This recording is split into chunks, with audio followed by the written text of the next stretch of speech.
For joining us on Inside Running. Brendan Parnell with you. If you haven't caught up with the news, a tragic day for Australian racing with the plane crash near Mildura yesterday afternoon, which saw the death of leading trainer Peter Hayes, aged 51.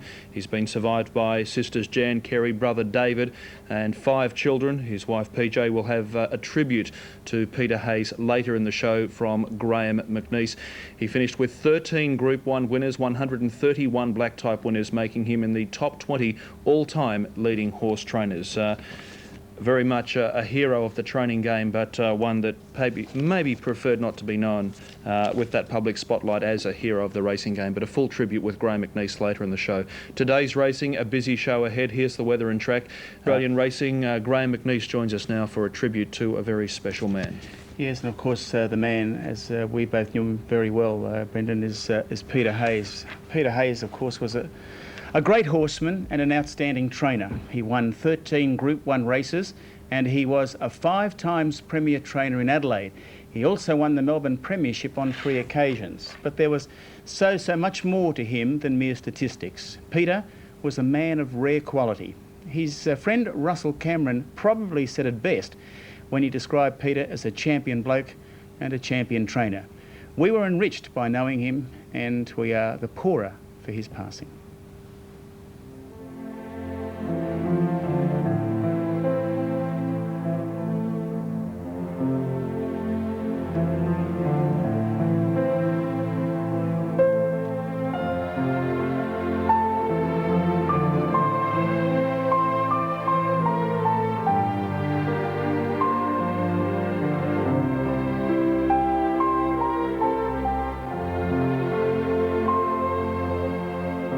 I've got a lot of other interests, obviously, which are very difficult at times to keep involved with because of racing, because it is such a full-time job now with Sunday racing and night racing.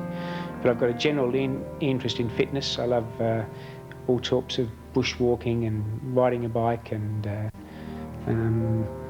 flying. Flying? Flying aeroplanes, yeah. But probably my main interest outside of racing is sort of sports physiology, I guess, which ties in with racing.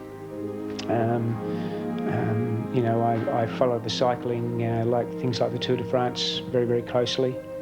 And it's amazing how developments in cycling tend to flow on into racing in terms of fitness, in terms of getting people fit and getting horses fit.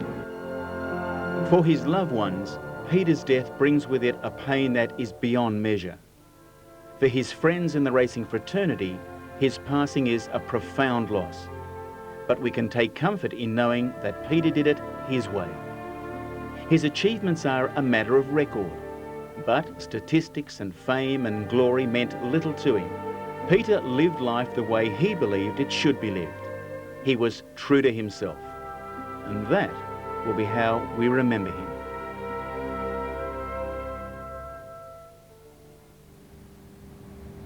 Oh, it's so sad, isn't it? It really is.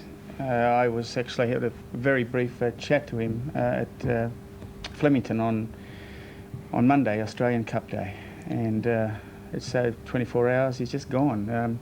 Such a humble man, as you and I both well know, and that interview that you just saw there a few moments ago was when we actually went down to Lindsay Park Stud in 1998 before we started Sky Racing, and we did a story with the late Colin Hayes and the 2 boys and Mum, Betty.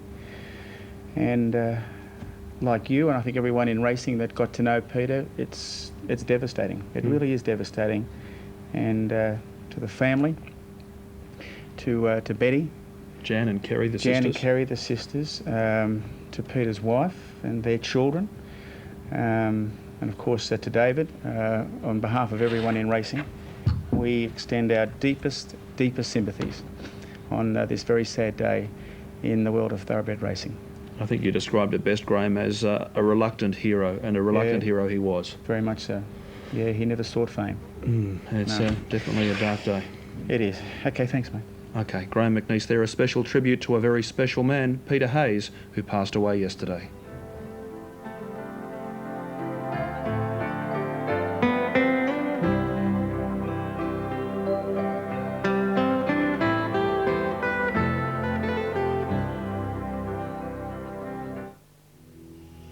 Join us for Inside Racing on Sunday